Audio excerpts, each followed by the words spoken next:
Your praises forever.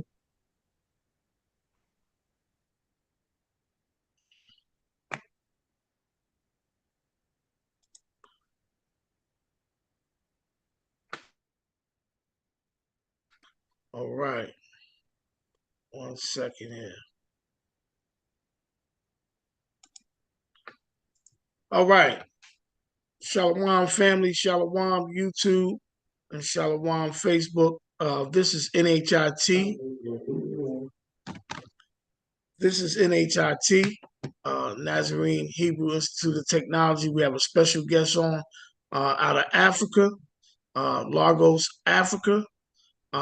He came to share some information with us about the Yoruba tribe over in Africa, and we're going to give him the floor, and then we'll have a Q&A afterwards.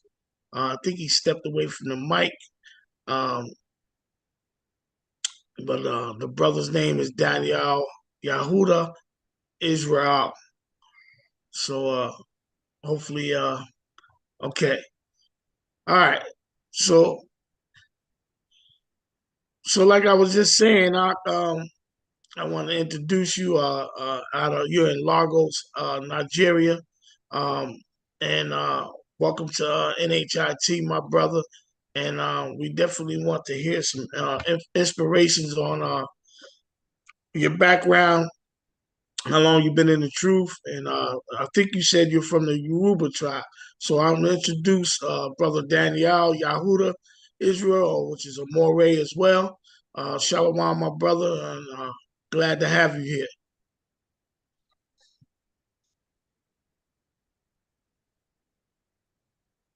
Unmute your mic. Unmute your mic, Daniy'el. Unmute your mic.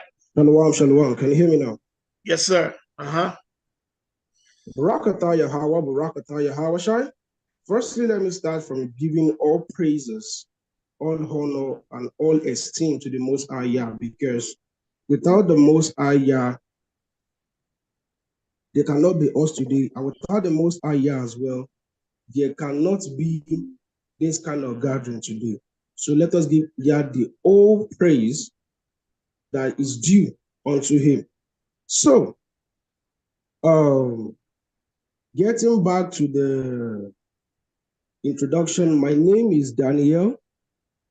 Most Hebrew call me Daniy'el Fiercing Lion YASHARAHLA.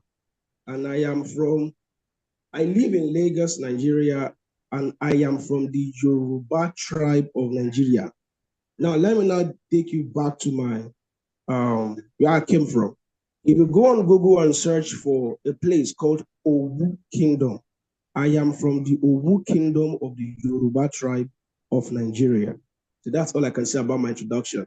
And also, I came into the truth in the year 2018. I came to the truth to know about who I am, know about the false idols they gave to us in religion. I came about this truth in September 2018. Though at first I mistakenly stumbled and joined the camps, but like the elders will say, when you come into the truth, if you fall into the wrong hands, you might not be able to hijack yourself back to recognize the real truth. Because the wrong entity you mistakenly joined at first will always look like they are right when they are wrong. But all praise to Yah that He still gave me the chance and the grace to pull me out from the gathering of these people who are about to make me go into another level of man worship and idolatry. And this was in 2020 when Yah pulled me out of the camp. And ever since then, I have been on my own. What I mean by on my own is I am only in support with any Hebrew who is carrying the mindset of love and also carrying the mindset of Zephaniah chapter 2, verse 1, which says, gather yourself together, yea, gather together, O nation not desired. So I am here for all my family. Once we are here for the unity of our nation, you are having my 100% support. So with that, I yield. Oh, praises for that. I didn't know you was in the camp because I remember when I met you, we was in a chat going against some camp dudes on their doctrines, me and you. That's where I met you at. So I never knew that you was part of a camp before. All praises for that coming out of that. I see why you go so hard against their doctrines. What camp was it? Actually, I joined RUIC. Oh, I wow. joined RUIC in 2018, and I will not be one of those brothers that will not give the right account. The brother who made me know, who told me about the truth, is also a brother from RUIC. When he even told me the truth, I was vexed in a way. I felt like punching him on the face. But the Mm, Ruach was like, if I should do anything, that's stupidity. But when I got back home, the most Aya moved me and it took away the sleep off my eye. I mm, couldn't sleep that night. And what kept coming to my mind is pick your Bible, make your research and find the truth. And ever since then, when I made my research and confirmed that it was actually true, then I made up my mind that I will stop listening to what people say. But instead, whatever they say, I will still go further to make my research. And the scripture says, it says, First Thessalonians 5:21. It says, prove all things and hold fast that which is good. So no matter what I hear in this truth now, what I do is I prove all things so that I can be able to eat the meat and spill the bone. mm, But after a while, in 2020, because I can boldly say that I have been suspended multiple times in RUIC, not because of any other thing, but because of what they call rebel. But to me, I call it confrontation. The scripture says in Deuteronomy chapter 4, verse 2, that we should not add to the scriptures or diminish from it. But I observe that in the camp, they keep giving us some kind of additional policy, creating some kind of policies or instructions and trying to mend it to look like the scriptures. And I'm like, this is not the scriptures. mm, Starting first with Isaiah chapter 58, verse 1, it says, cry aloud and spare not. Lift up your voice like a trumpet. Show my people their sins and the house of Jacob their transgression. There's this particular event that happened. This old lady actually was posting pictures of her young daughter. You claim to be in the truth, but you're posting pictures of a young daughter putting on booty shorts and clothes showing off their cleavages. And I've been telling the sister, Leviticus 19:29 says, do not prostitute your daughter to be a whore. I rebuked this sister, but I think the sister observed that I was not from the States, so she chose to pick on me. She posted my picture, calling me a pervert and other things. Do you believe that because she posted a picture of Nathaniel, the bishop of RUIC, the leadership of my camp, as at that period, the leadership of my camp was RUIC EU, that's RUIC in London. They are the one actually who is actually like the head of every RUIC camp in Africa. The leadership told me to go back and apologize to the lady. And I asked the leadership, get back. I asked the leadership, I said, show me where the scripture says, apologize to the wicked when you rebuke them. Because of what I said, they saw me like I'm a rebel and other things, so they chose to start telling people around that I disrespected the leadership. That was how the whole story came up. And I told them, Exodus 23, verse 3, is it 23, verse 3, Exodus 13, verse 3. It says, do not join the multitude to do evil. What is evil? Whatever is not written in the scriptures is evil. We are asked to lay out, to warn our people. How can you warn them? You are warning them from the Torah. Malachi 3, verse 11. It says, the priest's lips should teach knowledge, and let them see the law out of his mouth, for he is the messenger of Yahweh. So how can we be able to say we want to walk in the way of Yah and not telling them the Torah? So ever since then, I chose to step out. But before I step out, I made an open announcement to address the whole reason why I want to leave the camp. But still yet, some brothers they choose to hate on me because they believe what their leadership tells them. They refuse to prove all things. They refuse to prove all things. All praises. So Danielle, I wanted to ask you real quick, and then Yes, the sir. panel brothers gonna be asking you questions.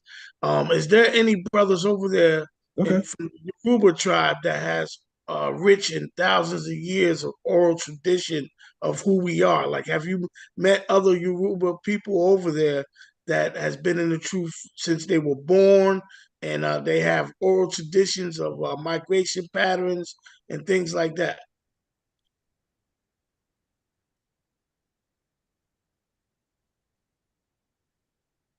I hear you. Okay, good question, Zokwan. Truth be told, like we all know that we are not meant to hide anything or speak the truth. I have not seen anyone on this side who actually inherited the truth Mm, from the Yoruba tribe. Now, why I said so is this: there are also reasons behind it. Like the scripture says, if we all actually can key in into what I'm about to say now, remember that our forefathers, they've been doing their thing, what they want to do it, but the Most High chose Abraham separately, which led to what happened to Jacob. The scripture said that Jacob was about to leave, but his younger wife stole the idol of her father to mm, prove to us that our forefathers, aside from Abraham, they've been involving themselves in some type of idol worshiping, even before the inspiration of the golden calf came up. mm, Before that came up, so our people in Yoruba land actually they are actually keyed in into that particular lifestyle, believing that whatever they see, once they start giving some kind of esteem and whatever, it turns to their own idol. This mm, also led to one of the history, which I'm going to be sharing today. For those of you who don't know about Oduduwa, if you go back into history to learn more about Oduduwa, they might not tell you everything about Oduduwa, but I've exposed something to you today. In the year 1500, during the so-called trans-Saharan slave trade, mm, when the Arabs in Cairo, when they came down here to West Africa to come and steal slaves, according to the map, you can also go on Google right now, just search for trans-Saharan slave trade. You will mm. see Yeah, we're that familiar with when it. the Arabs came in, Uh-huh. Uh-huh. they settled in some places. According to the map, they settled in a place outside Nigeria called the Hausa town. This was where the Arabs settled to bargain with the Hausas to come into this place to come and steal slaves. The Hausa accepted it, but remember, the Arabs from Cairo, they came with the mentality and the religion of Islam. So they Mm-hmm. tag it as jihad, which they Mm-hmm. claim to be called holy war. Meanwhile, it's actually a lie. They are coming here to come and steal people for their own Mm-hmm. slave merchantry. Mm-hmm.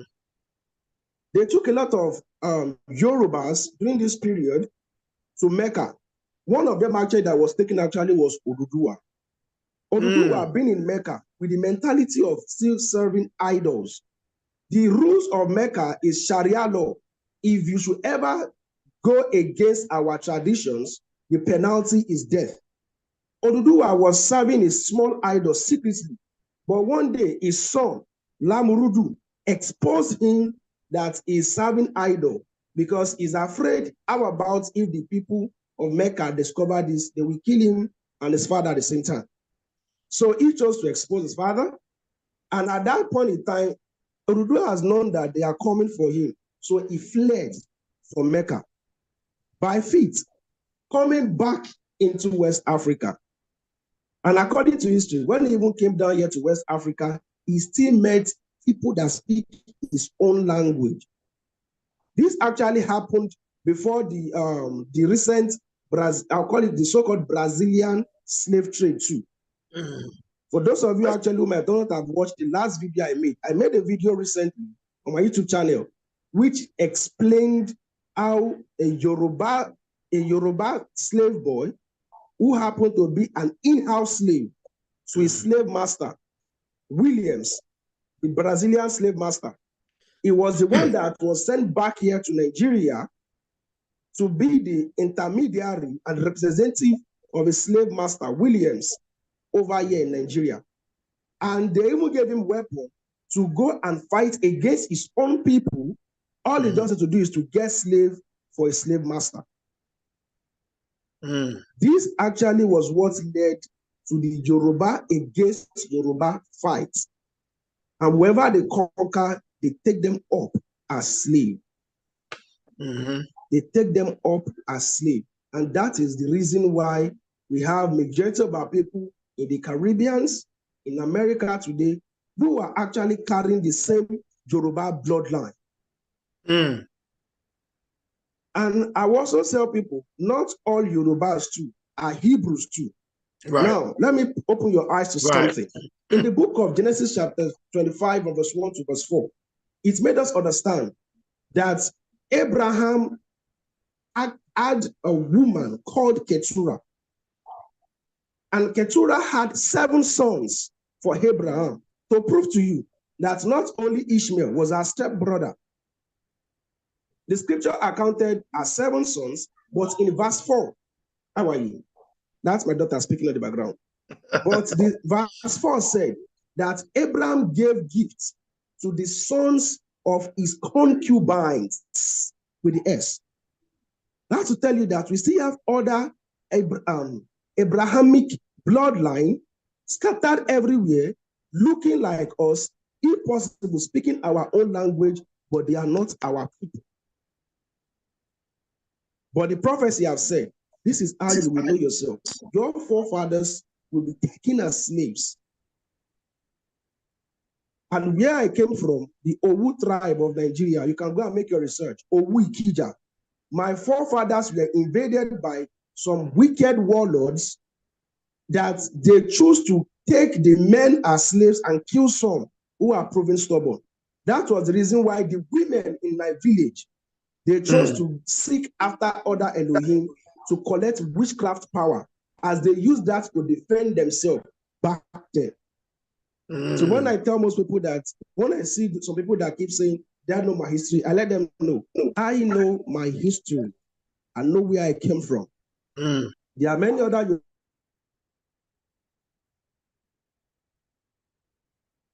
The screen froze up.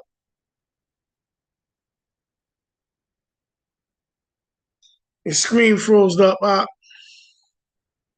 You got stuck. You might have to come out and come back in, maybe. We can't hear you. Okay. Yeah, we didn't hear the last thing you said. You got froze up. The last thing he said was he didn't know his history. Now let me come back to the last thing you said is you know their history. That was the last thing we heard you say.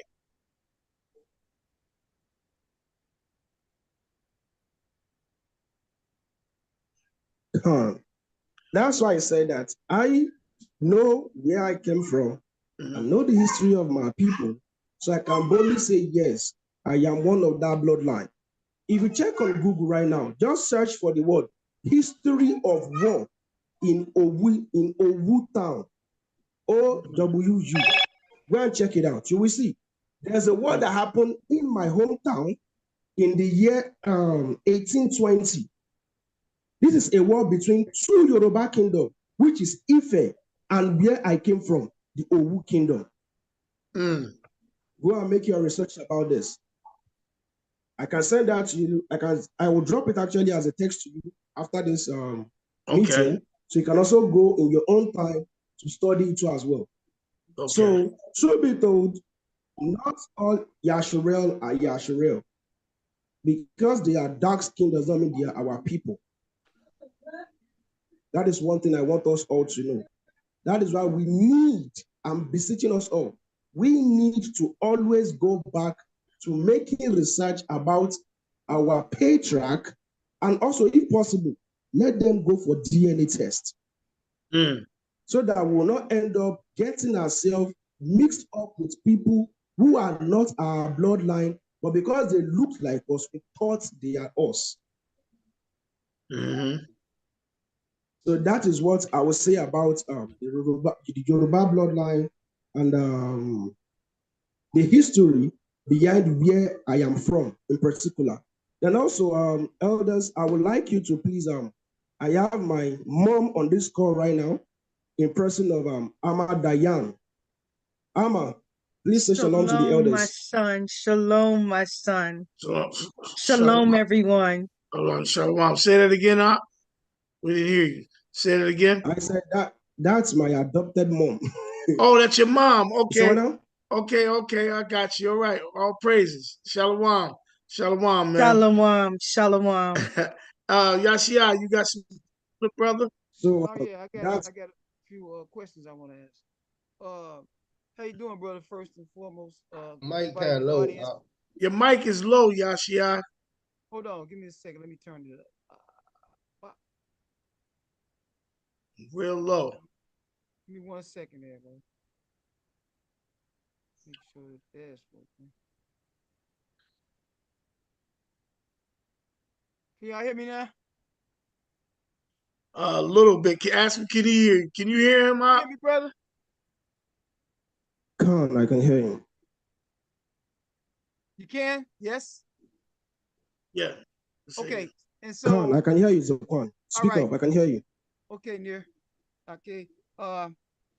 So it's gonna be like a two-part question.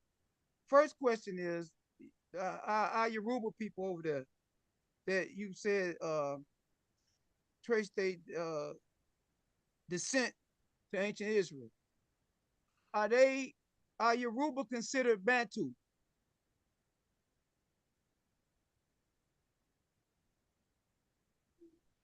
Okay. Is that your first question? That's my first question. Are Yoruba considered Bantu? Because I always believed that they were separate from Bantu. They had their own migration history from Israel and everything, but it's a teaching that's permeating in America that only Bantus in Africa are Israelites, and I don't believe that. So I need to get some clarity from somebody outside of the sources that I've spoken with already over in the land of Ham that can give us some more insight. Okay. Now, firstly, let me address this openly to you, all my elders. Firstly, let me use this word. I humble myself before you, elders. I humble myself before you, elders, to speak this. Please don't let us make some specific mistakes all because of the identity we give to ourselves. Now, why did I say this? According to the scriptures, according to all evidences that we have, the Most High, he said, my people who are called by my name. What is Yah's name? Yahweh. Some ancient Hebrew call him Yahweh. Some say Yahuwah. What is this people's name? Yasharah. He never gave us the name Bantu. Because we go to those places, we are not giving ourselves those names. Now, let me take you back here to Nigeria. In case you don't know, we have the so-called Igbo people here in Nigeria. These Igbos now, they claim to say they are awakened to be the true Hebrew. But the problem they have is that they are giving themselves an entity that Yah never gave to them. Instead of them agitating for Yasharahla as a nation, they are busy agitating for Biafra. The same way some Hebrews as well are getting themselves confused. The scripture never said that my chosen is the children of Bantu. It said the children of Yasharah. Fine, our people might be scattered in the land of Bantu, but they need to accept their true entity. For example, my name is Daniy'el. I repeat, my name is Daniy'el. No one can tell me now that they will call me George. I will not answer you because that is not my name. Yah called us Yasharah. They are the one now trying to call themselves Bantu. And that is up to them. Because don't get it twisted. In the kingdom to come, Revelation 21 verse 12, it says that the world is high and great, which has 12 gates. And on that gate is the name of the 12 tribes of Yasharahla, not the 12 tribes of Bantu. So Yeah. we need to get ourselves out of that mentality. Yah called us Yasharahla. Stop agitating for what is not your name. I see people who don't agitate for their true heritage as a kind of indirect disgrace to our entity. Because if you are not a disgrace to your entity, why don't you embrace your true heritage? Why will I be jumping around agitating for what is not? I remember that some Bantus will say the name of the Most High is not Yahweh, is not Yahuwah. They said his name is Sonini Nanini. Now, let me take it back to you. This is okay? Now, let me take it back to the So elders. you said, wait a minute, you said Sonini Nanini? Is that what you said? That is what the Bantus call the Most High Yah. Yeah, I've heard that. Robert Hadley, I heard him say that. Mm-hmm. Now, let me now take you back to this. If the Bantus are claiming that the name of the Most High Yah is Sonini Nanini, which is actually what they are calling him in their own language. Now, let me bring you down here to the Yoruba land. Princess, out. Now, let me bring you back to the Yoruba land. Yoruba people call, in Hebrew, in ancient Hebrew, is called Alua. In the modern Hebrew, is called Elohim. But in Yoruba land, we still call him the similar name of the ancient Hebrew word. We call him Olua. Yoruba people call the Most High Olua. In ancient Hebrew, Alua. So why can't we, the Yorubas as well, choose to say that we don't, that the Most High Yah's name is not Yahweh, his name is Olua? To me, I see it as if we are trying to confuse ourselves. But I understand that the scripture says in Zephaniah chapter 3, verse 8 to verse 9, it says, I will gather, wait ye upon me, says Yahweh, until I gather the nations and pour out my indignation, even all my fierce anger. And in verse 9, it says, then will I turn to the people. Who are that people? Yasharahla, not Bantu, not Biafra, not Yoruba, not Igbo. We must take back our heritage. It will turn back to Yasharahla and give us a pure language, that we may be able to serve him with one consent. So I want us to please, elders, this agitation for Bantu, agitation for Biafra, it is not going to bring the unity of our nation. Instead, it will keep causing another level of confusion and division among our people. So anyone claiming to say that the Bantus or the Yorubas, Yoruba actually is just the entity they gave to us here. And sorry, let me just check this in before I go on the break. In case you don't know, the so-called Hausa people who were outside Nigeria, they were not part of us. When they came into this place, which they called Nigeria in the year 1960, but we were called that name first in the year 1956. In the year 1956, the mistress of our colonial master, in name of Flora Shaw, she called this place Niger area. But when they gave us education, they tried to manipulate it to say it's called the Niger area, and they gave us the name Nigeria. Now, going back to the Hausas, when the Hausas came down to this place called Nigeria, they observed that the Yoruba people are very smart. So they do call us by their own language or by their own accent. They call us Yoruba. Yoruba in Hausa means the smart one. From that Yoruba is what they modernized into what they call Yoruba today. But according to bloodline, some of the Yorubas who are true Hebrew, we are a mixture of Yahuda and Ephraim. I like this. Wow. Let me quote again. The Yorubas, among the Yorubas who are the true children of Yasharahla, I'm not saying all Yorubas are children of Yasharahla. We have Canaanite among us too. For example, if you go into, let me give you some states.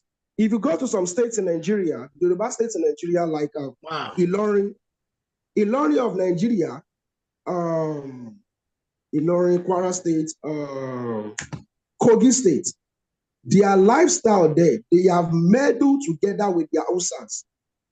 And remember, the scripture says that the mixed seed will not enter into the gate until their third generation. So though they might be Yoruba in those places, but they are carrying the bloodline of the Awusas. They are not Yashara. Though they speak Yoruba too. That's why he said not all Yoruba people are actually Yashara. Hold on, I gotta ask you something because that's mind blowing what you just said.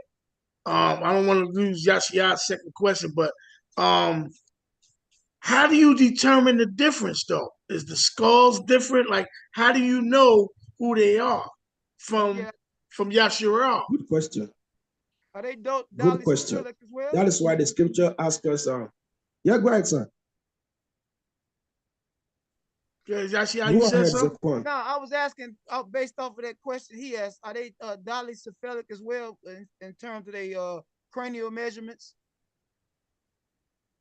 In other words, do they have what's commonly referred to as the Negro skull type?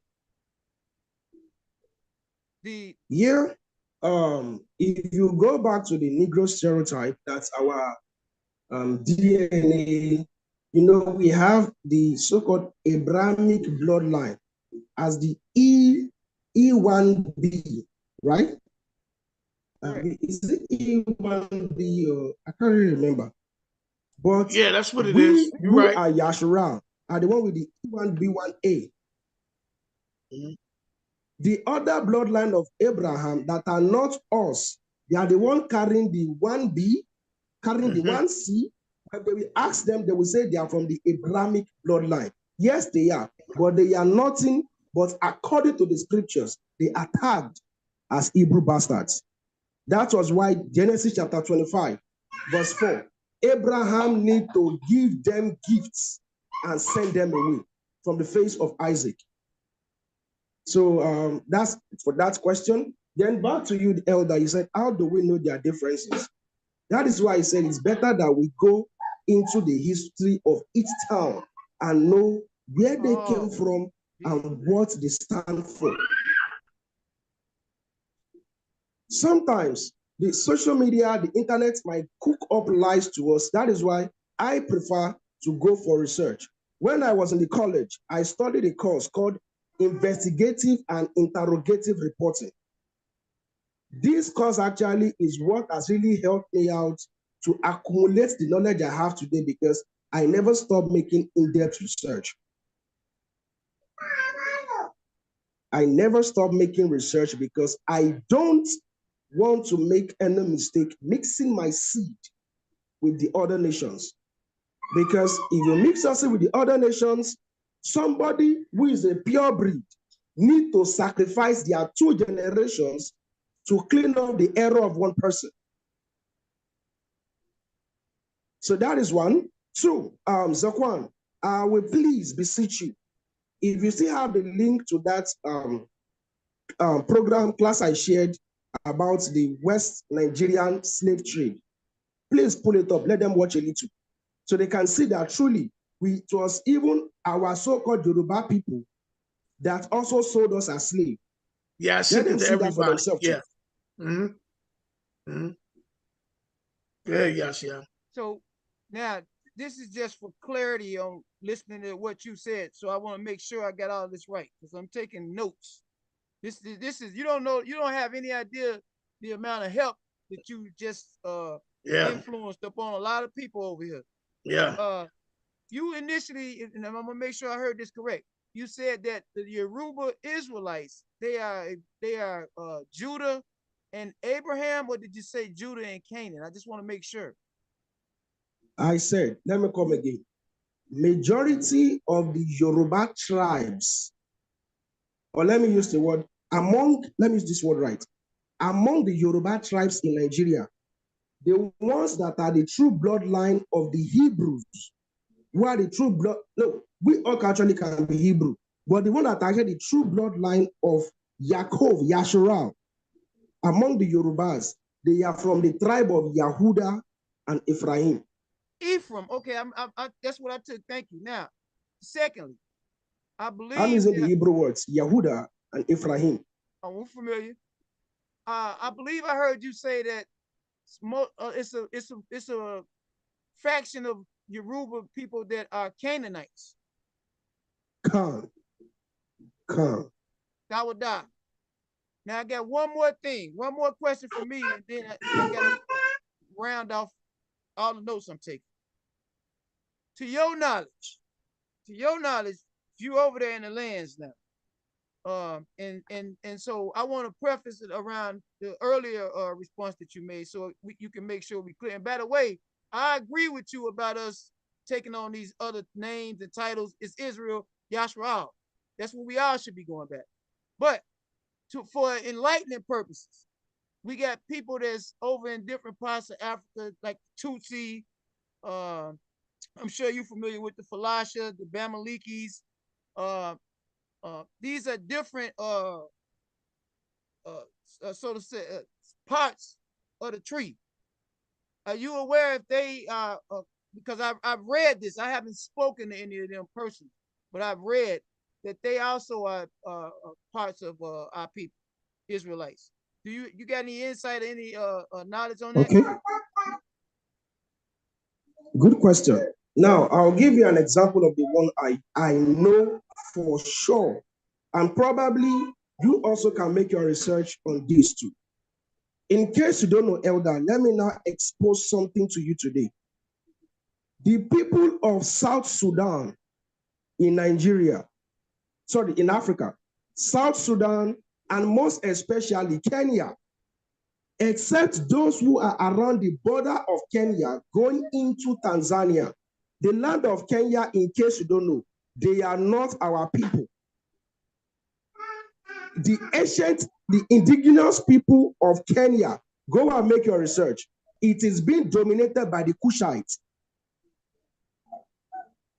But when the people of YASHARAHLA came into the eastern part of Africa, they were residing at the border of Tanzania and Kenya, not in Kenya. The people of Kenya, they are not our bloodline. There are other nations, there are other people too from different parts of Africa that are our people too, but at the same time, I will always ask us to please do one thing: prove all things. Make your research before you give account. Sirach chapter 6, verse 7, it says, if you will get a friend, prove him first. And don't be hasty to credit him. It's one honest fact you need to understand is this. All these nations want to be us. They are really hungry. They want to be us, but they are forgotten. Now, the Most High will definitely expose who you are by your ruach. Why do you think if you check on social media today, out of 100% of the scammers, the scammers online today, claiming to say that they are volunteers for orphans and widows, they are coming from Kenya. Why do you think these scammers actually are targeting the Hebrews? Why? Because they know who we are. But at the same time, their ruach of greed will never leave them. Their ruach of greed will never leave them. Now, this will not lead us back to one thing I want us all to really understand. Though there's a difference between salvation and salvation. Now, let me explain. There's a salvation for the freeborn, who are the true children of YASHARAHLA. And there's also, in a way, another level of salvation for the other nations. Not as they are not going to be freeborn, but they will be possessed by the children of YASHARAHLA. But it is still better for them to escape the fire coming and be possessed by Yah's people than for them to choose to be burnt down. Because don't forget, Scripture itself says, the wages of sin is death, which means even the children of YASHARAHLA that refuse to wake up and keep Yah's commandments, they will also be judged as well. But we have some Hebrews who are out there now who are giving them false hope. We have some other Hebrews out there who are giving these other nations a false hope that once you are in a Mashiach, you are also free and another. No. The only thing that we all are free from is the fire of judgment coming, which is one thing I tell most people even though you end up making your research and you discover that you are not Yasharah by bloodline, don't still give up on Yah. Yah has a reason why he chose to wake you up to the truth. Probably he wants you to escape the fire coming, because it is only the fire here on earth that can be quenched. When it comes to the fire of Yah, no fire extinguisher can quench it. Also, neither is there any man that can swim off the fire of Yah to escape it. So with that, I yield. Right. I got one more question, and then I'm gonna open the floor for anybody else that want to ask you. My question is, our history. There's been stuff that I've read, a lot of books about migration patterns of our ancestors leaving Israel from Northeast Africa and coming down into West Africa. Do you know of any migration patterns that take our ancestors from the area of Northeast Africa, which is Israel, into your areas or anywhere in West Africa? Do you know any of history of that as in reference to migration patterns?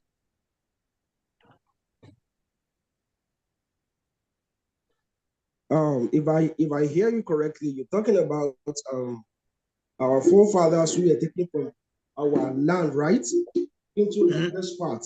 Am I right or wrong? Say that again. I didn't hear you. Now, this is one thing I said. I guess if I hear you well, you are talking about probably the other nations who took our forefathers as slaves, right? Right, but when the second temple was destroyed in 70 A.D., there's history books that said that we fled into West Africa as well. And I was trying to see, do you have any history of any Bantu or any Israelites that you know of that fled into the areas of West Africa? Good question. According to the record that I heard, yes, because I remember even Amashiach gave that prophecy. He said, when you see Jerusalem compassed with army, know that the desolation is near. Let those who are in the hood flee to the mountain, which is West Africa. Now, for those of you actually who would love to go into history, I want you to go and make your research about Eri. Eri is one of the bloodline of what is his name again? I got so many things in my head. Eri is one of the bloodline of the sons of Ephraim. Now, in the Igbo kingdom till today, there's a place in that land, the Igbo land in Enugu specifically. They call the place Ibugad. That place they called Ibugad happens to be the place where the descendants of Eri, the son of God, pardon me, not Ephraim, the son of God. That place happened to be where they chose to camp after they escaped. If you want me to get you a video on this, I can get a video on this documentary of how they are showing these things. Because in fact, they even made a kind of erected monument in respect of Eri, the son of God, one of the sons of Yasharahla. So tell you that there are some of our forefathers who actually timed into this place called West Africa earlier than possible. Because for them to be able to backtrack back to Eri, that means it's talking about the earlier generations. And that is why among those same Igbos, if you go and make a research about them, we have some so-called, I call them the Orthodox Hebrew. They believe in only the Torah, they don't believe in the New Testament. We also have some particular set of Hebrew that they are into what they call blood sacrifice. They claim they kill bull almost every time. And if you ask them what are they doing, they'll tell you that we are actually making a bull offering. Then I ask them, then what is the essence of a Mashiach? Why the bull offering? If I say you killing a lamb now, I can say maybe you are trying to kill for the Passover. What are you killing a bull for? These are those set of Hebrews that were able to escape at the time of Eri. So they were not able to get the Torah fully with them. This is majorly around the eastern part of Nigeria, the so-called Igbos. But my problem with them is they are very, very adamant. They are not open to correction and they don't want to listen. If you try to tell them some things, they will always wear up that rock of pride, trying to talk you down that, no, it's a lie, this and that. Is it not you, Yoruba people, that sold our forefathers? And I asked them a question. When it comes to Nigeria as a location, let me use that word, it has never been written in history that the Yoruba people ever went to the territory of the Igbos before. Because that is why we never at one time ever mixed by blood or by marriage before. In case you all don't know, I want you to also go back ahead to make your research. The slave port in the eastern part of Nigeria today is in Calabar. That is the closest to the eastern, that's the Igbos in Nigeria. Okay. Is that the slave port? Because they keep saying that it is the Yorubas that sold their forefathers. There are two slave ports in Nigeria. Okay, yeah. Okay. Two slave ports. Okay. We have one in Badagry. This is actually in the western part of Nigeria, where they sold majority of the Yoruba ancestors back then. And the other slave ports we have in Nigeria here is in Calabar. So for those Igbos who are always putting the blame on the Yoruba, saying their forefathers, remember, in those days, there is nothing like wagon, there's nothing like cars. So how will they transport their forefathers miles away? Because according to history, when it comes to our the slave trade here in the western part of Nigeria, they do keep slaves in a small room. They call it the dark room. They keep 40 slaves in that room for 3 to 4 months. So now, I remember in 2023, I traveled to the east. I spent more than 14 hours on the road trip.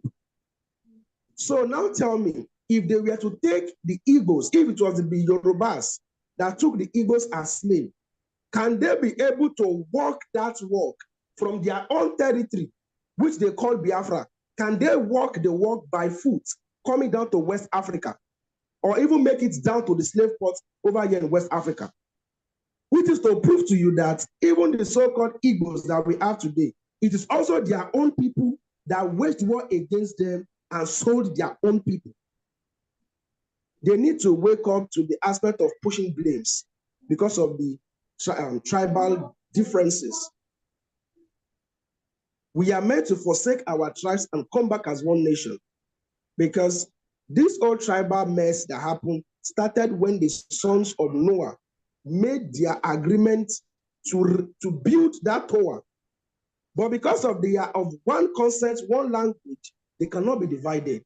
That's all the unity in the power of language. From there, it separated their language. That is why I tell people something. The only thing that makes us all different today is the language that we speak. Because the Yoruba is speaking a different language from the Igbos, does not mean that we are not the same people. We are still the people of the book. The only difference is that our language that was separated, and yet our people have that rock of pride. They don't want to humble themselves down to listen. I was telling, there's a particular brother that was on my inbox a couple of weeks back before I shut him down. I said, listen, you cannot expect me to come and support a fight that Yah never asked you to fight. The instruction of Yah is that we should wait upon him. So why are you so-called Eagles who are agitating for Biafra? Why are you not creating your own kind of armed forces and even killing your own people, all in the name of sit-at-home exercise? I see that actually as pride, because even we know that our forefathers, if Yah never asked us to go to war, if we should go to that war, we will be defeated. But instead, we have people in the Igbo tribe of Nigeria now, they think they can do it all by themselves. And I shake my head in pity. Because when you think you can do it all by yourself, you are indirectly telling you that, yeah, we don't need your help. Let us fight this thing by ourselves. So I want to beseech you all elders. We have people here on earth with the sweet tongue. Sirach chapter 6, verse 6. It says, sweet language multiply friends. We need to understand the fact that even though they come with their sweet saying words, don't be deceived. Let the Ruach lead you. So with that, I yield. All praises for that. Real quick, this is a quick one right here, because I want to get this on the record so you understand our position. We agree with the different these names we taking on. We don't consent to that.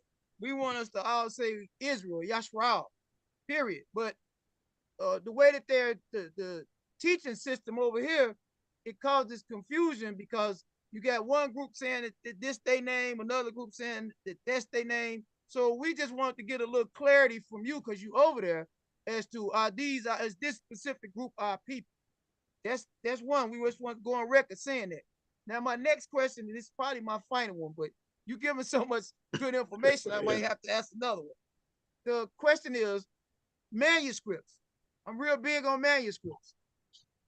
What is there a difference? Because I know that it is in Eastern Africa, in the volume of writings that they put out in Bibles. So in the part where you're at, and you're in Western Africa, do they have manuscripts over there or Bibles over there that have different writings than we got over here in America? That's one. And the second, but most important, do you have any insight or personal knowledge, either through history or oral tradition, that we had manuscripts in Hebrew in West Africa that was either stolen or we still are still accessible to us via some form of library or other customs? Okay, good question, Elder. Good question, Elder. It's so, I use the word, it's so unfortunate. It's so unfortunate that we will love that it's actually kept. But according to the lifestyle of the invaders that do come here, they don't only come here to wage war against us alone. They also come here to come and steal. They call it taking the spoil. Now, let me now bring this to you, sir. If you are a kind of Hebrew that also explored the Quran, you will observe that the majority of the things in the Quran actually have similarity with things in the Torah. From my knowledge, I'm well versed in the Quran, and I see where they utilize bits of our culture, history, and things like that. I can see that, but it's like it's perverted a bit. Well, actually, a lot. It's perverted, okay, but they copied from it. Where do you think they get those things from? They actually stole these things when they come here for the trans-Saharan slave trade. I agree. They stole these things from here because if we say let us go back in time, then let us open our mind. Remember, Ishmael was still that small boy before he and his mother was cast away, and they returned back to his mother's people, the people of Mizraim, the Egyptians. And we know that Egypt never had any kind of religion. They are into idol worshiping. The invention of Islam as a religion started first from Ishmael. How? Remember that they were sent away with one jar. When the jar was empty, she lifted up the large, and for that sake, Yah provided the well.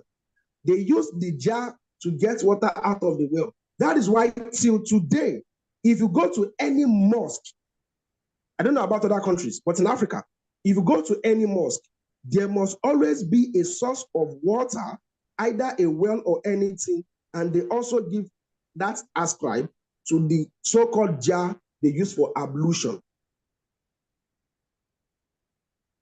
It is because of the record of what Ishmael left behind for them. But when they came down here, they even stole our manuscripts. Some of the manuscripts they stole, in some places where they got to, they left some there. We all know that originally, if you read from the Sefer Bible, you will understand that the English Bible, in the way they want to deceive us, but we can't be deceived. If you check in the English Bible, they use the word Ethiopia. But if you go and check the Hebrew Bible, or probably Sefer Bible, you will see that Ethiopia, they called Ethiopia, was actually called Cush. It is the same Ethiopia that they called, it was the same Cush they called Ethiopia. That is why you keep hearing some people saying that there's this manuscript they had in Ethiopia, the original edition of Ethiopia. Ethiopia. Don't forget, when they came here to steal slaves, they had some stopovers in some places where they even left some things they stole. That is why you can now see some peace in different places. And the worst of it all is when these slave merchants came down here, they did not only steal our heritage, they also stole the idols that our forefathers created for themselves. For those of you who know about the Brazilian slave trade, or the slave event that happened within the Brazilians, you will see that if you observe in Brazil today, they do have a particular kind of Yoruba festival where they give all esteem to the idols they steal in the Yoruba land.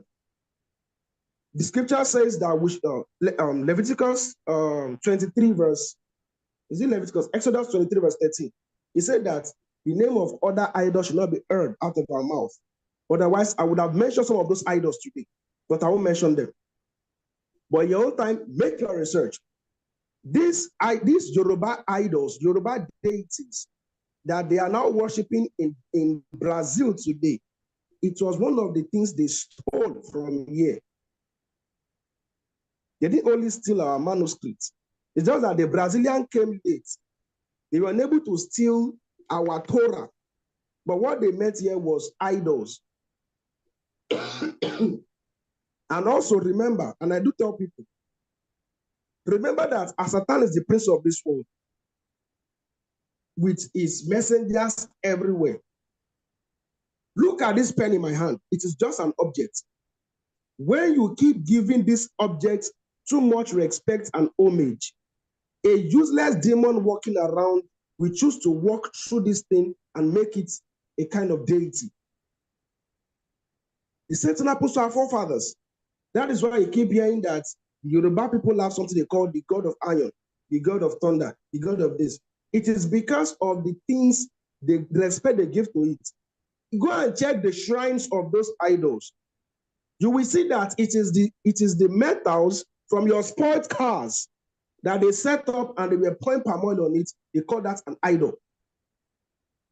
These are what these so-called a Brazilian slave master, these are what they meant here when they came.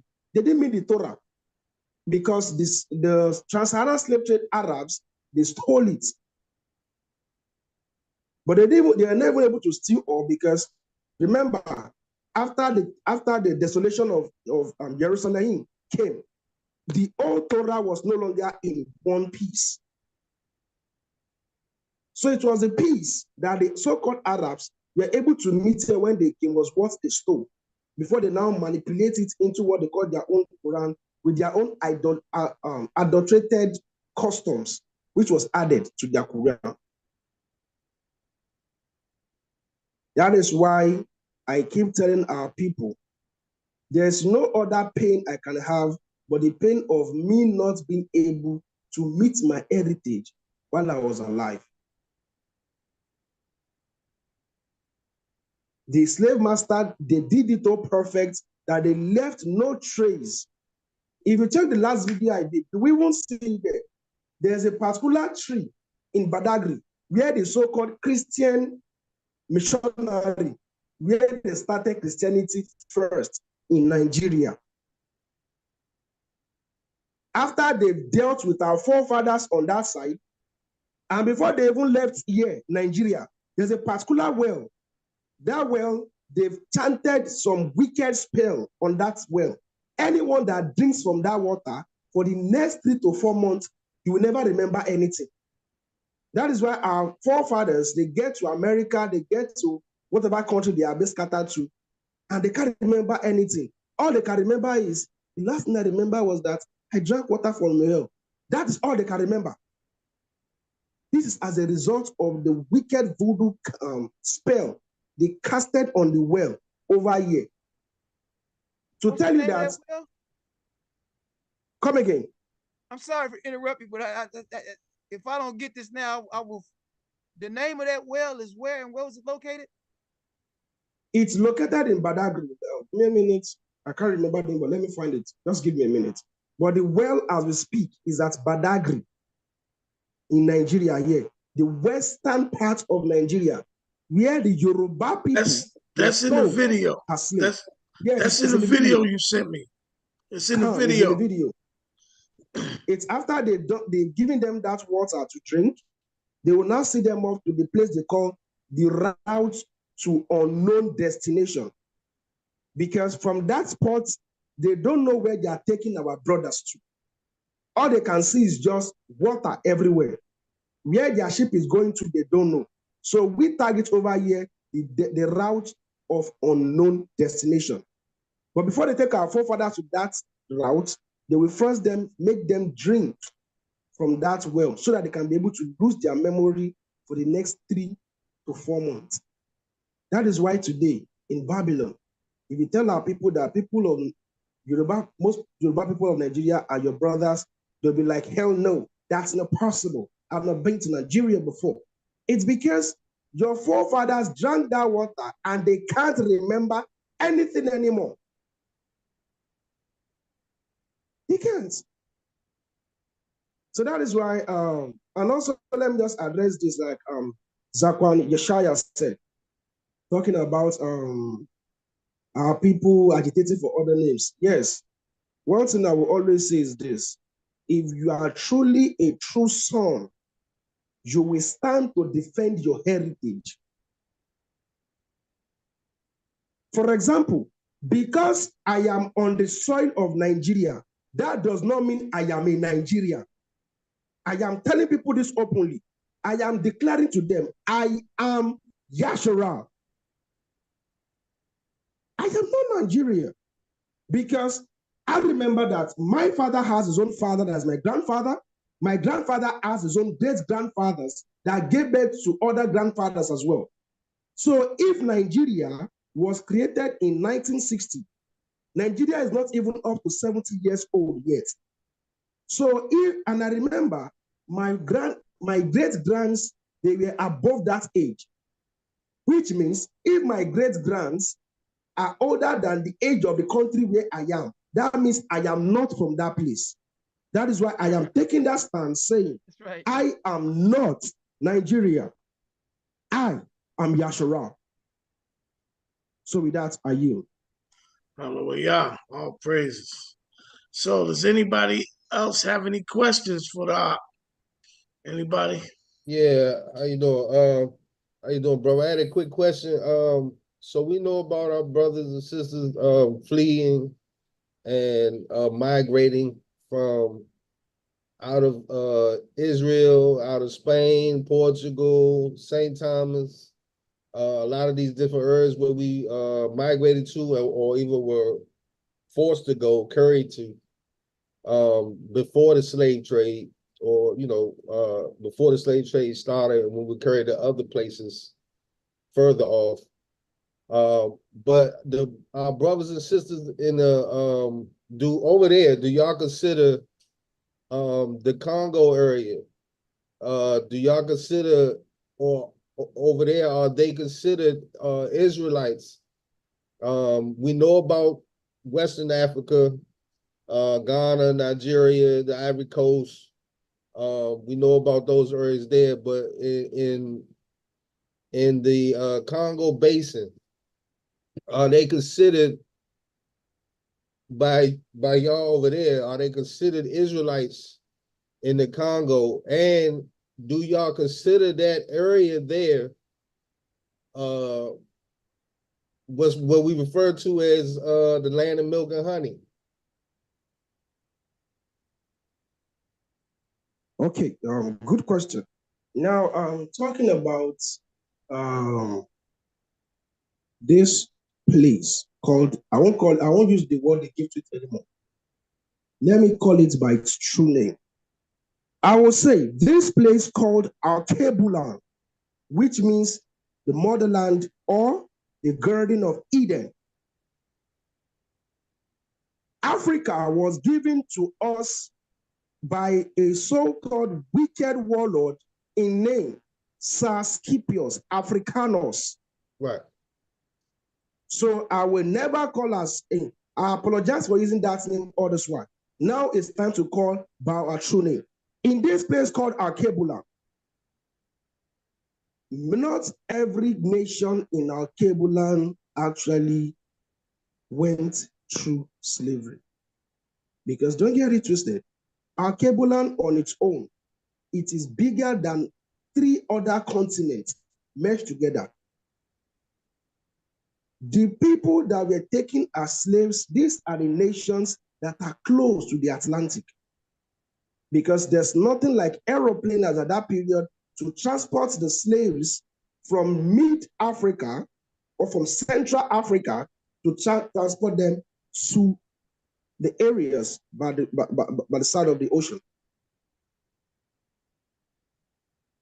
So that being said, though I'll be honest right here.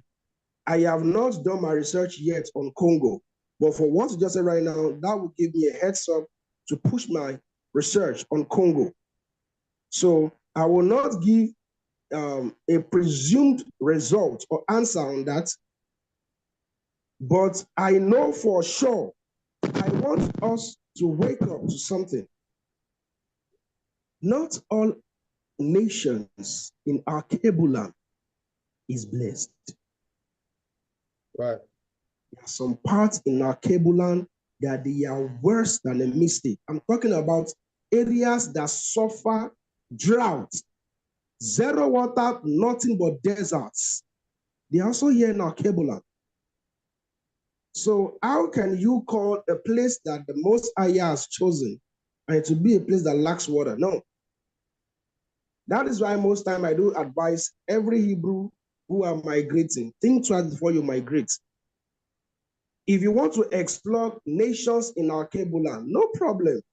You can even go and explore the land of the enemies. You can go and explore the lands of the Hedens. You can go to Kenya, explore their land, but don't make the mistake of calling a Hebrew bastard your own people. I quote my word again.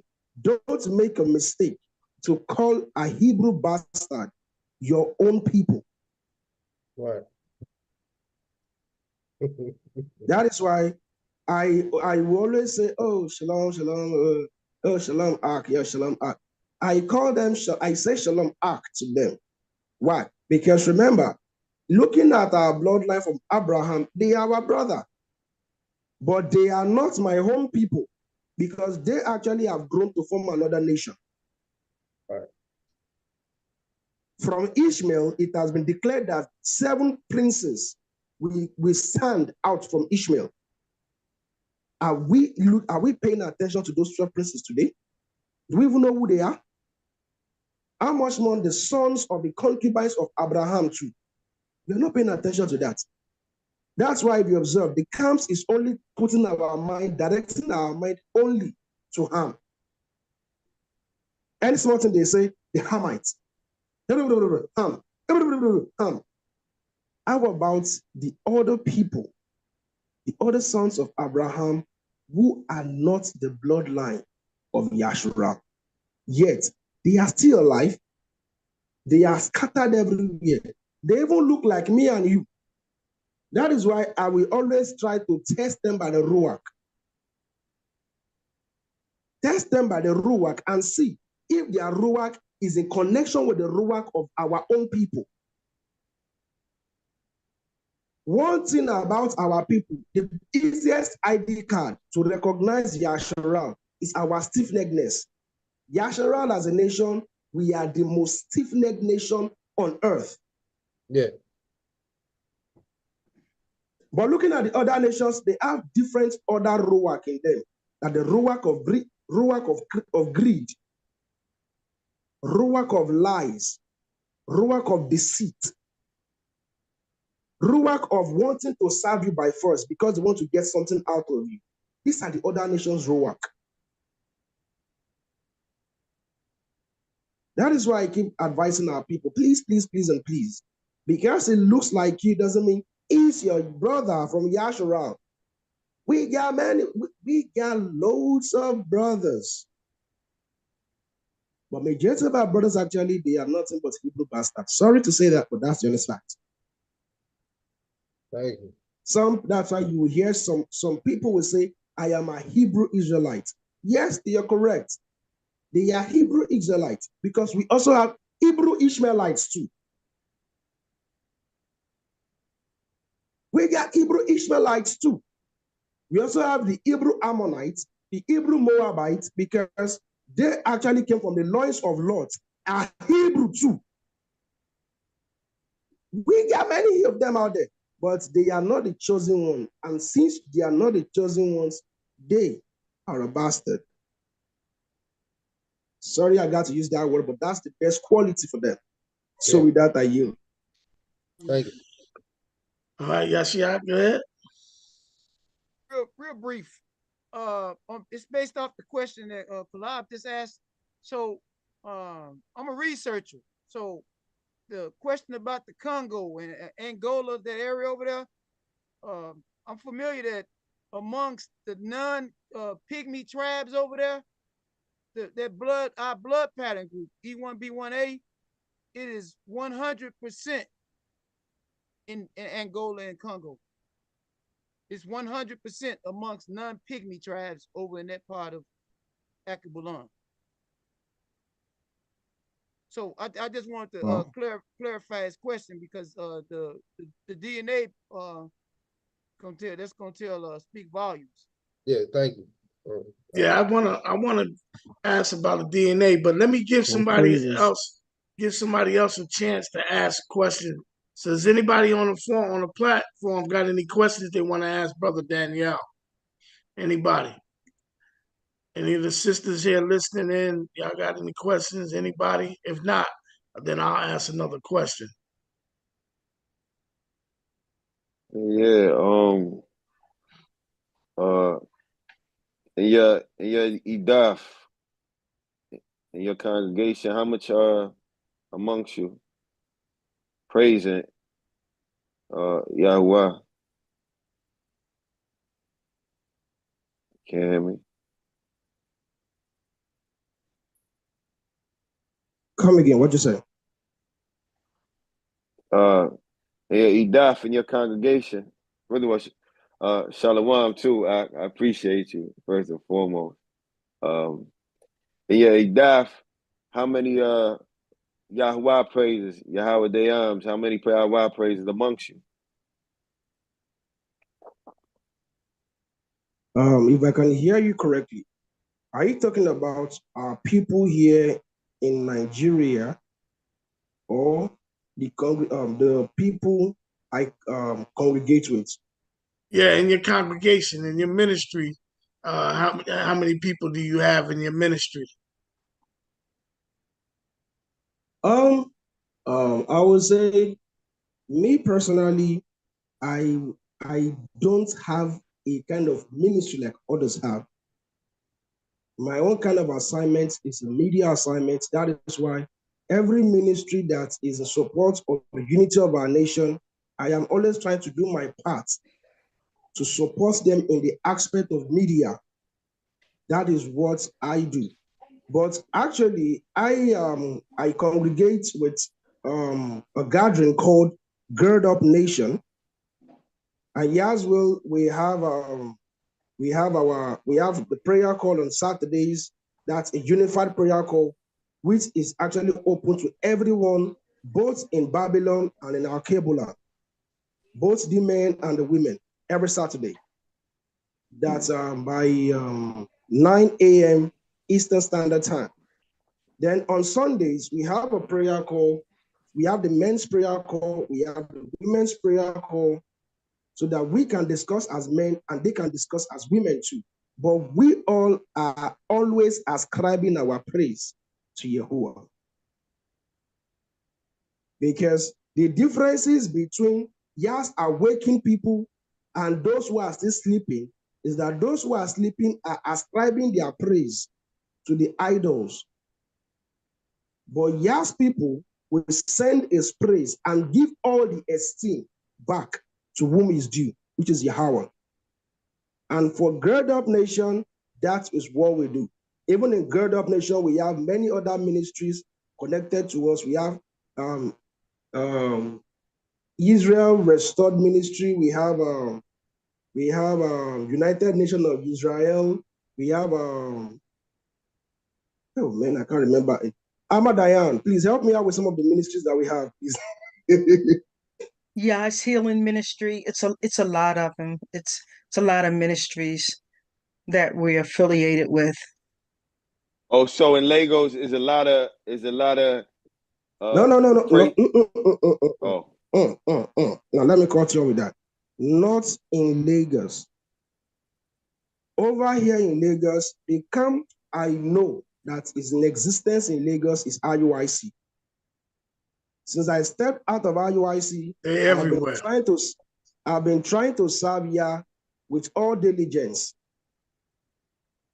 I have done my part to, like I tell my mom, I said, Yah's servants or Yah's messenger, we are just like a mail boy.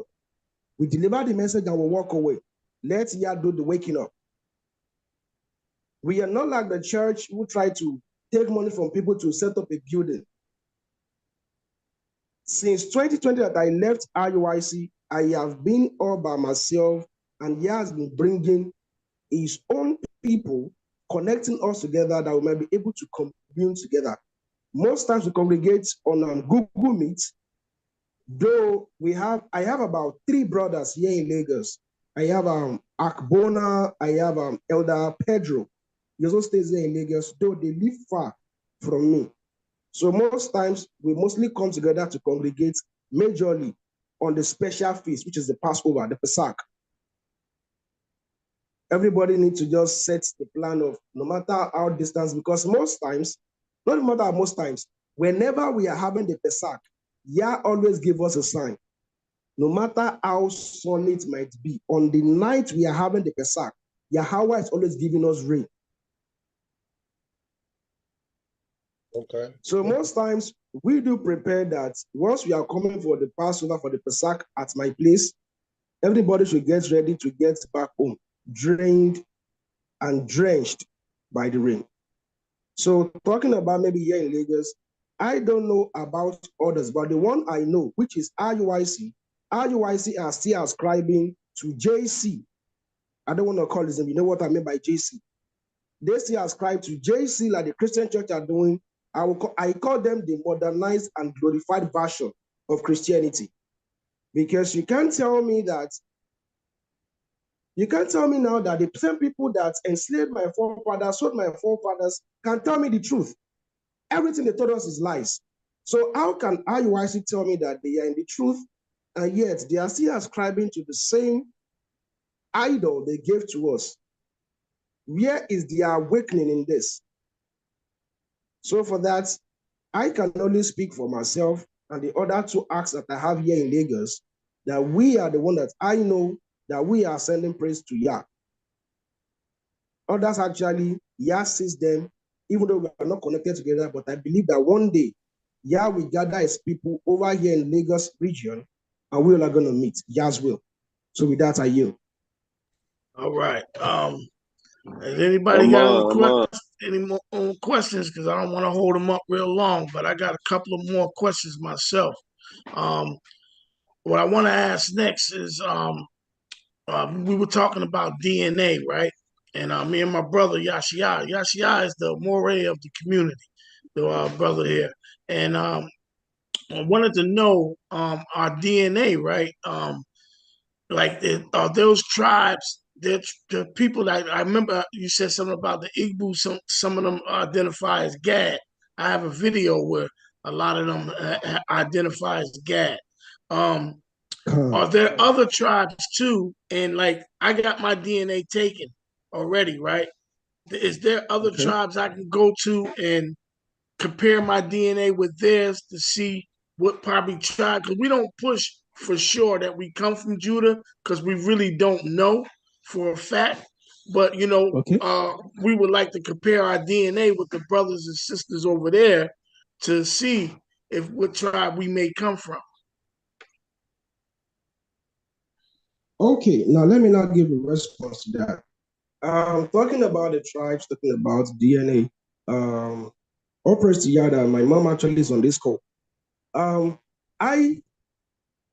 okay. Let me come back to the level. They will record. They will identify me as a Yoruba, right? But I got married. My wife is not from the Yoruba tribe of Nigeria. My wife is from the Isoko tribe of Nigeria. And according to their history, it is recorded. They are from the tribe of Menashe. So let me now open your ears to this. They have been telling you people over there in America that we have only 3 tribes in Nigeria. It is all lies. In Nigeria alone, we have about 522 languages here in Nigeria.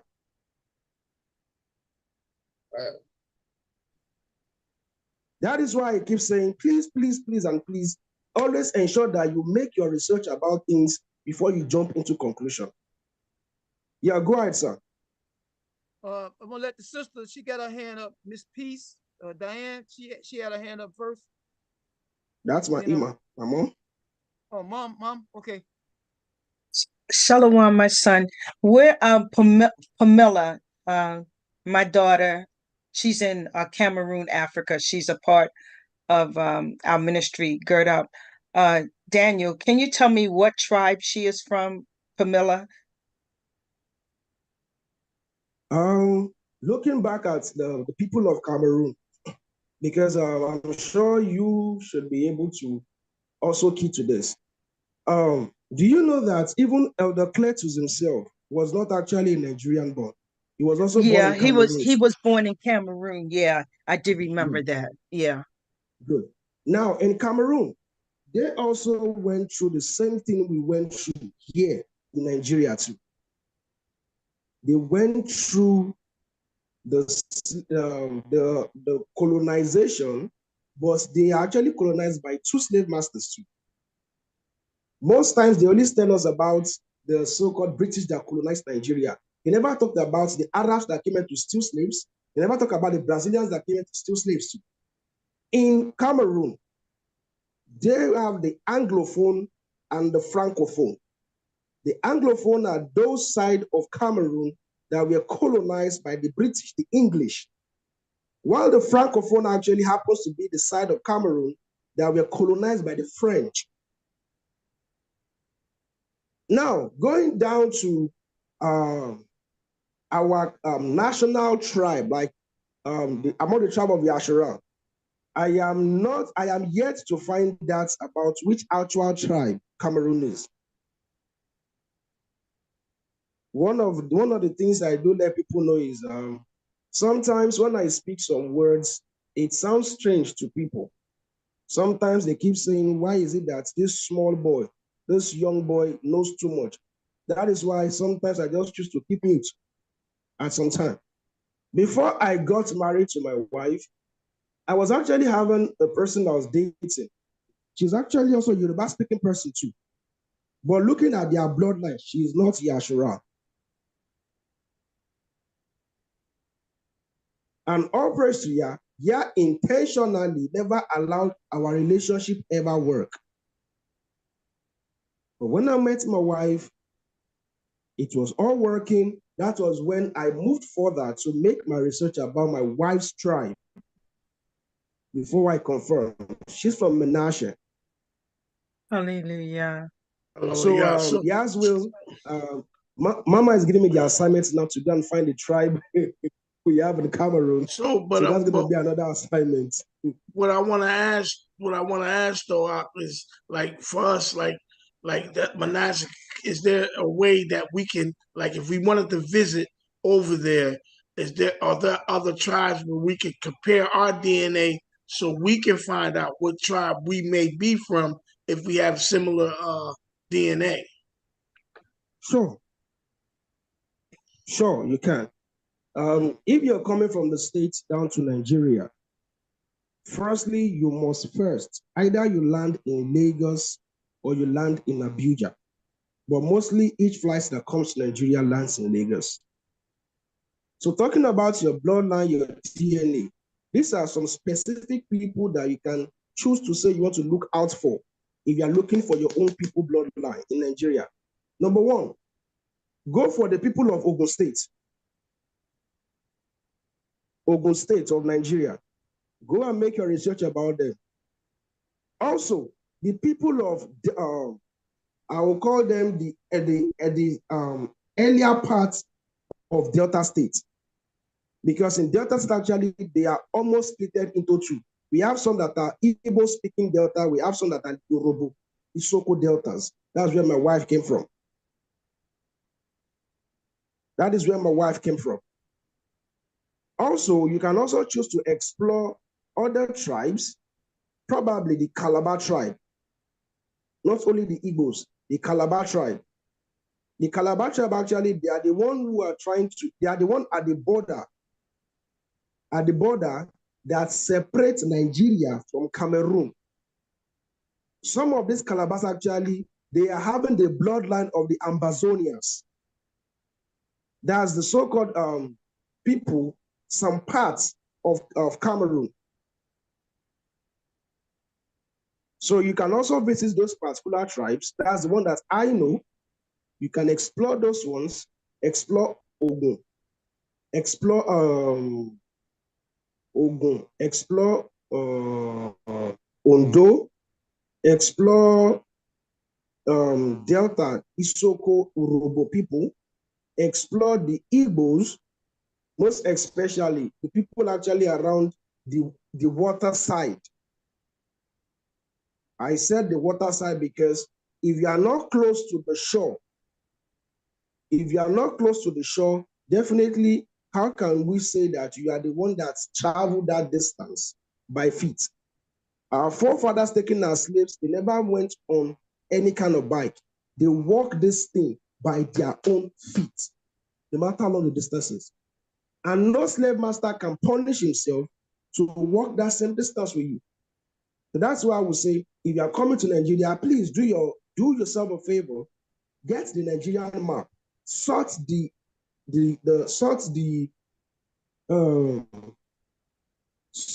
locations that are close with the waters connected to the Atlantic. Yes, and also I remember the Ijaw tribe of Nigeria. Wait a minute, say that. Yeah. Wait a minute. I need you to say that one more time. You said explore the area what? Explore the locations, the states in Nigeria that are sharing the same border with the waters connected with the Atlantic Ocean. Okay. And that makes plenty of sense because that's where the slave ships was coming in that region. Okay. Exactly. So, you can't tell me now that the slave ship actually has some superpowers to float in the air, which means no slave ship ever came into the central. They were actually at the borders, at the shore. So there's still slaves within that locality, bringing them there. Even over here in Lagos, the next connected state to Lagos is Ogun State. That's where I came from. Also, in the same place of Badagry, there's these people they call the Dahomey people of Badagry. They are also our people too. Yeah. I got books on Dahomey. Yeah. Dahomey people are our people too. Yeah. Just that we have different language. For example, For example, in the people of Dahomey, that's the Kun tribe. If they are, the Hebrew will say, Abanawa Shabashamayam. In English, our Father who art in heaven. In Yoruba, Babawatim Beloro. In the people language of Dahomey, they said, Babawa Leblanwa. Wow. These are our people too. These are our people too. But because of the language differences, our people actually, they are stepping on the wrong evidence of language barrier and differences. And they start saying, that is not my people. Hell no. Like, for example, talking about the Badagry, where the slave ports is. These are actually dominated by most of the Dahomey people going into Benin Republic, because that's the border of Nigeria with Benin Republic, Badagry. The people of that area, they don't speak English, they can't understand Yoruba too. There's a particular person around that area, is a blacksmith. In Yoruba, they call them Agbede. That Agbede, the blacksmith, he has a farm around that area. So in English, they will say Agbede's farm. But the people of Dahomey, the people of Badagry, they can't really understand their language. So they call it, instead of Agbede farm, in Badagry language, farm means grime. So instead of saying Agbede's farm or Agbede grime, they call it Agbada grime. They call it Agbada grime. That's the people of Badagry. The Yoruba people who also came from this side to that area, the border of Nigeria, which is Badagry, they don't understand the history. They only know that they call that place Agbadagrime. The Yoruba people now turned it to Agbadagiri. The Yorubas call this Agbadagiri. Why? They were following the accents and tonation of the people of Badagry, following the way they pronounce the word. Agbadagrime by the people of Badagry. Yoruba that actually came to that area call it Agbadagiri. When the slave master came, they were like, Badagry, that is how the word Badagry came from, where the slave port is. So you can now see that there's actually a big power when it comes to language. Most people actually are getting things wrong because what they believe in what they hear. They don't really care to ask what it is being called. They follow the tonational pronunciation. So that's just what I would just have to say about that. Any other question? Yeah, go ahead. Yes, yeah.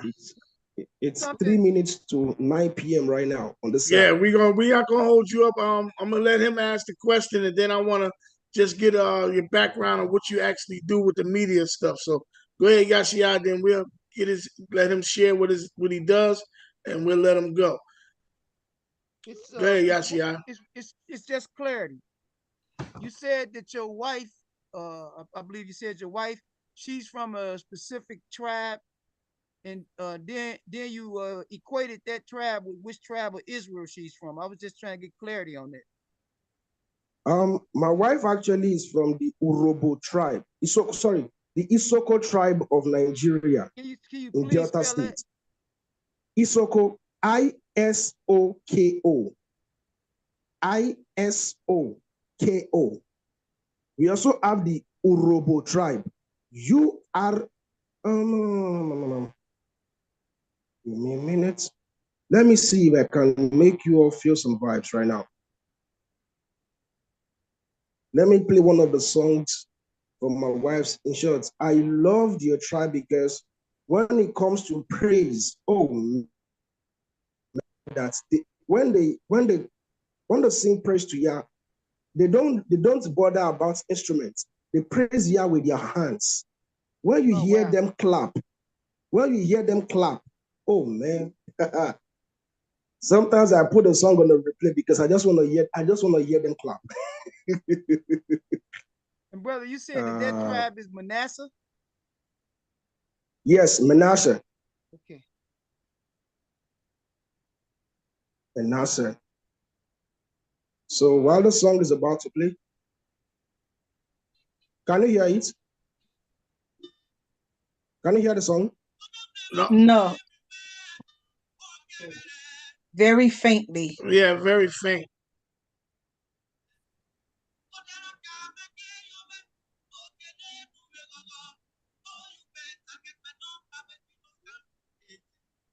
Yeah, it's very low.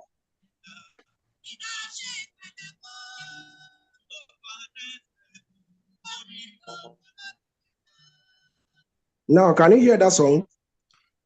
Not Yeah, really. it was a little low though. Send it to me. Send it Low? to me. Hey, send it to me in my messenger. Okay, let me Yeah. get that sent to you. We're gonna make it So famous. when it comes to that particular tribe, Yah actually has indeed blessed them. They have Yeah. a way in praising Yah with their hands.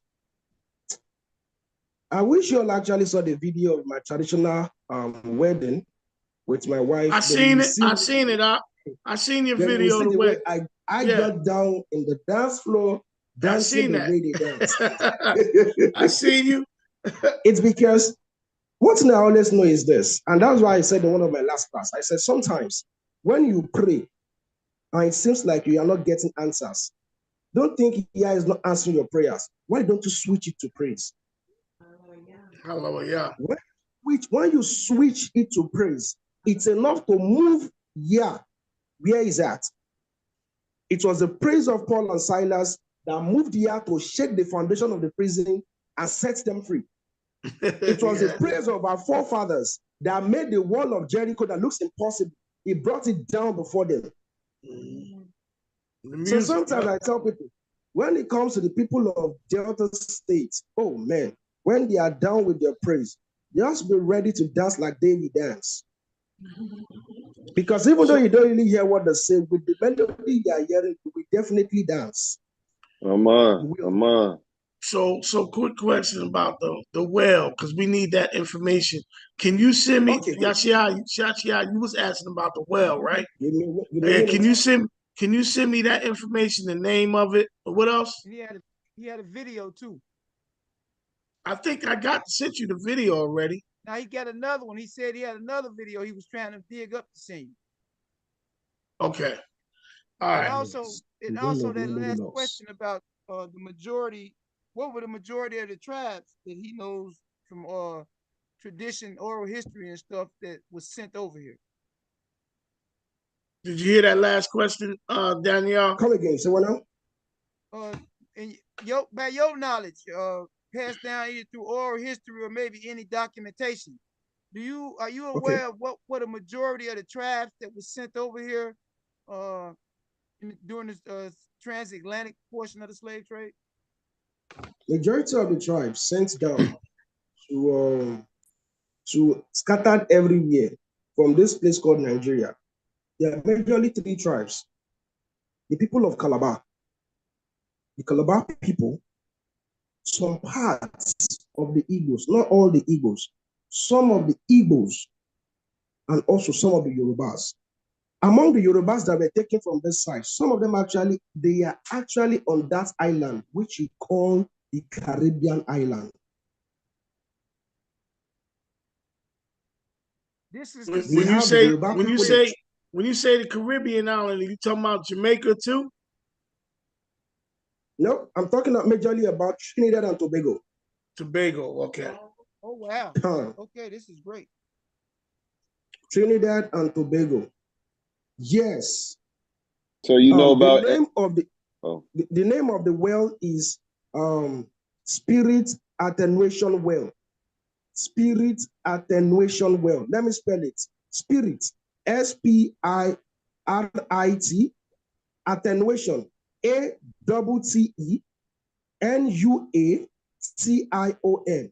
Spirit Attenuation Well. Spirit Attenuation Well. Got that, Yashia? Well. Did you get that? Did it start with an L, right? Let Spirit Attenuation Well. Spirit, like you spell the word spirit. Spirit. Oh, attenuation. Okay, I got attenuation. ATT. Thank you. That would die. ATTENUATION.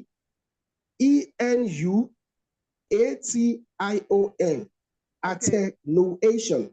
Attenuation. Yeah. This just for clarity, bro, because and thank you for the Trinidad and Tobago, and we gotta let them go. We got when I asked about the majority of the slaves sent, what about what majority was sent to America? When it comes to majority that were sent to America, I just don't want to bring back the tears of what happened to our people in America. You talking about the? Are you talking about the 12 tribes or the tribes of Nigeria? Huh? I was asking the Ak, was he referring to the tribes of Nigeria or the? What did he say? Come again. He's talking about the 12 tribes of Israel. Does he know how many majority went to America out of the 12 tribes of Israel? I can't really say the actual tribe that went to America from Yashara. But in case you don't know, let me now hint you up with this. Please, please, please, and please, for all clarity, the families of the Washingtons in America, the blacks Nation family of the Washingtons, the black family of Bailey, Bailey, and I think some other two. We have about 17 of them. They are all my cousins. Wow. So Washington and Bailey. I can remember Washington and Bailey specifically because I still have two of them right now, but I have about 17 other bloodlines from the States. I can't remember all of them. I wish my cousin was on this call. She will tell you everything. As we speak, I have about 3,728 cousins in America. Wow. From the Yoruba tribe. And how'd you come up with that? Did you do the research of the DNA and what ships they went on? My cousin over there in the States, all praise to the Most High for our forefathers, our grandparents. Upon all what happened to them, they refuse to let go of what they remember from here. They allow the children know that you are from the Folorosho bloodline, which is where I came from, the Yoruba line. The word Folorosho means let Yahweh protect. That's what it means in English. Folorosho. Hey, can you spell that line, please? F-O-L. Yeah, write that down. Folorosho. F-O-L-O. R-U-N. R-U-A. R-U-N. N for R-U-N. net. Yes, N. N for net. N for net. N for I don't know. So F-O-L-O-R-U-N-S-H-O for Lord Rosho. Okay, you got that, Yashia? You got it. For those who still have the history, they will remember that is where they are from. They are all my cousins. They are all my cousins scattered out there in the States. That's why I said I don't really know all of them. But for my own bloodline who are in the States, I know them. Yeah. So they might not know me in person, but I know about them. All right, so quick question before we let you go. You went to school in Africa or over here in the States? I have never for one day ever entered a plane before in my life. Oh, okay. So you went to school there in Nigeria? Yeah, I went to school here in Nigeria. Majorly, I studied mass communication here in Nigeria.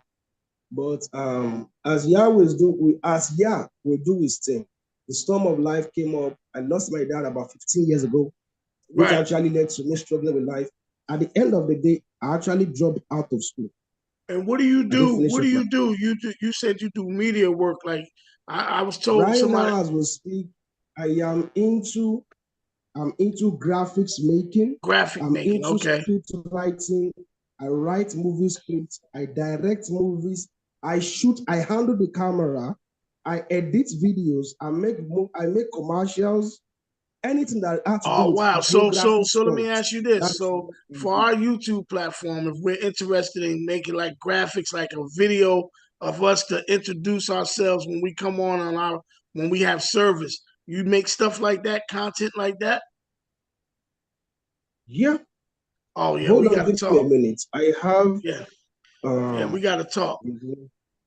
let me drop let me just drop this in the comment section. Maybe you can be able to share the screen on your end Yeah, to see this. okay, hold on. There's this message from one of our elders. That's the elder for United Where Nation of Israel. where are you sending it to? I will send it on the. Should I send it to your inbox on Messenger? Oh, okay. Okay, you can send in my message. Okay, and then I'll share it. Okay. Yeah, we definitely need to get up with you with that. I do know a sister told me that you do that type of work, so we definitely gonna be looking forward to speaking to you about that Okay. for our platform. Check your inbox now, sir. Check your Okay. inbox. That's actually a video I edited for an elder over here in Nigeria, and I got the clips actually from the state. Also, there are many of them actually. When it comes to videographic work, I remember, was it not 4 days ago? We have a brother in Yasharel, in the person of Maurice Zamar Yasharel. He just dropped a new album just on Friday. I interviewed the brother. I had an interview of him on my channel too. Most people will think I had him right in my studio. That's the power of creativity. Yeah, yeah, Hey, so definitely. Walk, you got his like his social media stuff? Yeah, I got his info. Yeah, yeah, I got his info. We've been friends on Facebook for at least almost 2 years, I think, or at least a year. Yeah, I Two two years now. I two wanted to years. hit him Yeah. on it's okay if I hit you on the Facebook? Sure, you can. You're welcome to hit me on Facebook. You got his times too, like whenever like whenever you do service or go on YouTube or Zoom, um, how would we if we wanted to log on and listen in, or how would we do that? How? That's okay. You mean if I'm having any program, right? Yeah. Most times I do pre-recorded programs for the sake of editing to make it what graphic wow. Oh, okay, yeah. And the major reason why is because if I say let me go live most times on Facebook, on social media, there's always this network interference. Yeah. If you observe earlier on this call, it happened. Yeah. But all praise to Yah that Yah wants this to happen. That is why the network has been stable after the first one happened. So that's why most times I go with pre-recorded content on my channel. But anytime you see me go live on Facebook, that means Yah wants me to say something immediately. So I just go live on Facebook, couple of minutes, say what I want to say, and I'm gone. Okay. Yeah. Yeah, I seen you on something else before. I seen you interview somebody. I can't remember who it was, but your face and everything, the longer I was on here with you, I keep saying, man, I seen him on a video or something. He interviewed somebody before. I can't remember who it was. Well, I don't want to say the wrong person, but I got people who have interviewed on my channel now. I've interviewed the truth music artist Ayob Benyahu. I have interviewed Ark Yashayahu Yohanan, that's the lyrical light. I've interviewed More Zamar Yasharel. I've interviewed Zakwan Malak Shemaiah of United Nation of Israel. These are the ones I know I can remember yeah, that I've interviewed on my channel who are not even from Nigeria yet. And this interview are done, and we have it edited, and it's out there looking like they actually came down here to Nigeria for the interview. So probably it's going to be one of those who I've mentioned now. Amen. Actually, I've seen me interviewing them. Thank you, brother. Appreciate you. We can't hear you, Op. We can't hear you very well. I said I want to first and foremost tell you thank you so much for taking the time out to come. Definitely has been a blessing to see a face on you and get to know you a lot better. It's been truly a blessing to hear. You know, I know that you got a good spirit on you because we've been talking for the last few years off and on. We be in these chats debating against the camps, and you know when they pushing false doctrine. And so I knew you was like that. We just be so busy so much with service. I've been wanting to do this because I remember you reached out to me and asked that you wanted to interview us. Remember you asked me that? Come. Yeah, so definitely thank you, man, for that. Um definitely get your cousin's information too, so we can reach out to him and talk to him about that connection with the relatives and stuff. That'll be nice, man. I appreciate that. And sure, no problem. yeah, so we're gonna let you go. Definitely I need to inbox you because we definitely, as a community, you know, when we get informative information, you didn't ask for nothing, but we don't have much, but we want to send you a little donation over there. So I'm gonna inbox you for your information and send you something for coming on stage, man. We definitely appreciate that. Yeah. Firstly, let me start with this. I will say, please, and please, let us ascribe all the esteem back to Yah. I am just here as a messenger. I am just a mailboy. Yeah, I'm called to Yah's work, and I answer, yes, sir. So let all the thanks be to the Most High Yah, not me. I should be saying Barakatah Yahweh because he made this day happen. The Most High Yah can choose to say this day will never happen. But if Yah never approved it, it won't happen. So let us give Yah all the praise and esteem, not me. That is 1, 2. Also, let me also give us this. Please, let us learn to always do one thing. The book of Tobit chapter 4. I need someone who can let me scribe on this. Tobit chapter 4. The book of Tobit chapter 4, please. I need someone who can scribe for me. Yeah.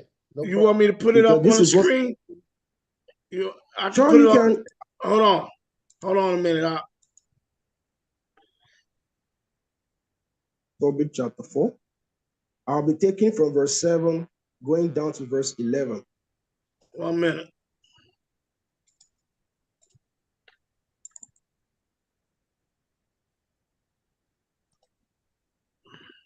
One second. Let me get it up. I'm there already. I'm waiting for you all. My Bible is next to my hand. Well, go ahead. You can, if you want to go ahead and read it, you can. I was gonna pull it up on the screen. Okay. Yeah, I got it. Now this is Tobit chapter 4. Tobit chapter 4. Tobit chapter 4, 7 through 11. Right? Come. All right. Yes, sir. Go. All right, so this is Tobit chapter 4, verse 7 on down. Give alms of thy substance, and when thou givest alms, let not thine eye be envious. Neither turn thy face from any poor, and the face of Allahayam shall not be turned away from thee. No, wait. If thou hast, that scripture says, neither turn your face from any poor. This is actually my lifeline. Sometimes we just look at the way, listen, if you go further, okay, let's go further. Let's go further before I crown it up. Go to verse 8. Okay. If thou hast abundance, give alms accordingly. If thou hast but a little, be not afraid to give according to that little. Go ahead. For thou layest up a good treasure for thyself against the day of necessity. Because that alms do deliver from death, and suffer not to come into darkness. For alms is a good gift unto all that give it in the sight of the Most High. Now, that's my third favorite verse in Tobit. I gave the scripture because that is the way I live my life here. One thing I always know is no matter whatever I work for or whatever, to me, they are of no relevance. So the best thing I do is, even in the little I get or in the little I have, I always make sure I remember those who are not as opportune as myself. I wish you all can come to Nigeria and see things for yourself. Yah's will, I am promising us this. Yah's will. I pray that the Most High help me out. From the month of June, I want to start a program titled GC on the Streets. I will become the eyes of our people over there in Babylon. Whereby I'll be hitting the streets with cameras, recording the way things happen over here. You will see aged women just by the roadside, selling petty things just to survive. These are the poor we're talking about. These are the poor we're talking about. So no matter any amount given to me, the first people I will always remember is this poor. Even the principle of tithe, he said that you must even eat out of it, not like they would do in the church, drop the money and walk away. I need to still go to the midst of those poor people, because when I do that, I am setting my treasures with Yah against the day of necessity. Why? Because I don't even know when that day will come. So please, I want to beseech us all, in your own time, over there in Babylon, when you see people actually who you know that they are truly poor, no matter how little it might be, Yah is actually recording your widow's mite. When you hit the streets, see that homeless, even if it is just a meat pie, even if it's just a bottle of water, please, let us learn to extend that ruach of hospitality. Remember our forefathers, even Abraham, he never knew when he entertained angel. Why? Because it is in our blood, it is in our heritage that we have the heart, the ruach of hospitality. So Yah's will, whatever is even sent to me, it's not meant for me alone. It's not meant for my ministry alone. It's also meant for those poor who are out there. Do you know how many disabled people are out there that they can't even work for themselves? Right. I went, wasn't a couple of months ago, Mama, please remind me this. A couple of months ago, we went to a disabled home. When I got there, I felt like crying. I saw people who are old enough to be my mother, but they are mentally derailed. They can't do things by themselves. These are who need our help. You will see some actually just laying this way. They can't move their hand on the wheelchair. But yet, they must eat to survive. Who actually are going to help them out? It is those who go there for free will givings that are helping them to sustain themselves. So also, please, I'm indulging us all, even those who might actually be watching this live, let them learn to have the heart of hospitality. Remember the poor, help them out. And don't also make mistakes. Those so-called scammers on Facebook pretending to be volunteers for orphans and widows, they are not the poor, they are scammers. They are taking your money to go and spend it in the nightclub. Never give anyone on social media proclaiming to be representative of any orphanage. I repeat, they are all scammers, because the government of every African country, of every country in our cableland, They have said, they have initiated it that no one must take any footage of those orphans. Okay.